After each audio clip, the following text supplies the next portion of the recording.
ईशा और सूरज को आईएएस का यूनिफॉर्म पहनते देखकर गुलाब सिंह और चालाक बंदिया के होश उड़ जाएंगे।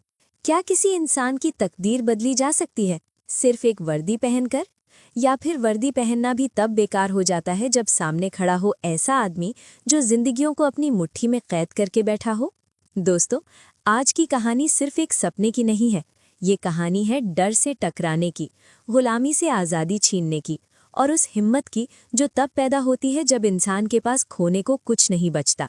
कहानी शुरू होती है एक टूटे हुए भरोसे से। आदिति दी खिड़की के पास खड़ी है। आंखों से आंसू रुकने का नाम नहीं ले रहे। हर आंसू जैसे उससे सवाल कर रहा हो, क्या इस बार भी धोखा मिलेगा? तभी अनिल सामने आकर खड़ा होता है। धीमी आवाज में कहता है, आदिति, इस बार सब ठीक कर दूंगा, कसम से अब कोई गलती नहीं करूंगा। लेकिन आदिति की आंखों में उम्मीद नहीं, सिर्फ डर है। वो जानती है ये वादे पहले भी किए गए थे, मगर वो मजबूर है। माँ के तानों से, समाज की बातों से और उस अकेलेपन से जो उसे अंदर से खा रहा है।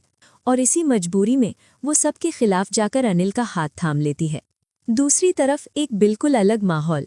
मंदिर का आंगन, घंटी की हल्की हल्की आवाज। ईशा वहां खड़ी है, हाथ में एक पुरानी सी डायरी और आंखों में ऐसे सपने जो अभी बोले नहीं है लेकिन सांस ले रहे हैं। चेहरे पर शांति है लेकिन दिल के अंदर तूफान। सूरज धीरे धीरे पास आता है, कुछ पल चुप रहता है, फिर मुस्कुराकर कहता है, ईशा जी, सच बताऊं, जब आप बोल रही थी ना कि हम दोनों साथ साथ आईएएस की तैयारी करेंगे, दिल सच में भर आया था। ईशा उसकी तरफ देखती है, आंखों में मजबूती। सूरज, ये सिर्फ पढ़ाई नहीं है, ये हम दोनों की जिंदगी का इम्तिहान है। जिंदगी ने हमें बहुत तोड़ने की कोशिश की है, अब जवाब देने का वक्त है। सूरज चुप हो जाता है क्योंकि वो जानता है ये शब्द नहीं, ऐलान है। ईशा आगे कहती है, मैं पापा को खुद जाकर बताऊंगी कि हम दोनों आईएएस की तैयारी करने वाले हैं। सूरज हैरान रह जाता है। उसे लगता है, क्या ये इतना आसान होगा? और फिर अगले ही दिन कहानी एक ऐसा मोड़ लेती है जहां हर किरदार की सांस थम जाती है। गुलाब हवेली के बाहर एक गाड़ी आकर रुकती है। गेट खुलता है। घर के अंदर बैठे लोग आवाज सुनकर बाहर की तरफ देखते हैं। दरवाजा खुलता है और उस पल जैसे वक्त जम जाता है।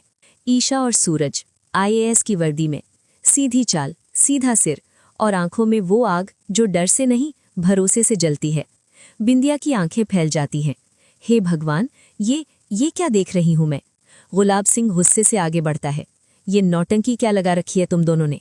लेकिन इस बार सूरज की आवाज कांपती नहीं। पहली बार वो सीधा खड़ा होकर कहता है, बाऊजी, ये नौटंकी नहीं है, ये हमारा सपना है। मैं आईएएस बनूंगा और ईशा जी मेरे साथ। पूरे घर में सन्नाटा। काव्या की आंखों में खुशी के आंसू आ जाते हैं। अरब ताली बजा देता है, वाओ ईशा, तुम दोनों सच में हीरो हो। बिंदिया चुप हो जाती है। पहली बार उसके चेहरे पर सिर्फ जलन नहीं, डर भी है। और गुलाब सिंह, वो मुस्कुराता है लेकिन वो मुस्कान खतरनाक है।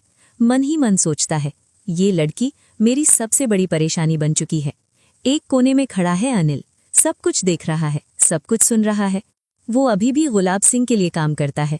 उसकी आंखों में शर्म नहीं बल्कि एक नई चाल की चमक है। ईशा आगे बढ़कर बोलती है, अब पीछे मुड़ने का वक्त खत्म हो चुका है।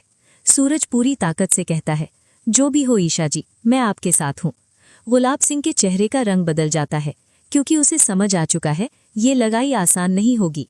पर दोस्तों, कहानी यहीं खत्म नहीं होती। अब असली सवाल शुरू होते हैं। क्या गुलाब सिंह ईशा और सूरज के आईएएस बनने के सपने तोड़ देगा? क्या अनिल फिर से कोई गंदी चाल चलेगा? और क्या ये आईएएस की वर्दी सिर्फ एक सपना बनकर रह जाएगी या सच में गुलामी की जंजीरें तोड़ देगी? इन सारे सवालों के जवाब जानने के लिए देखते रहिए आपका अपना चैनल।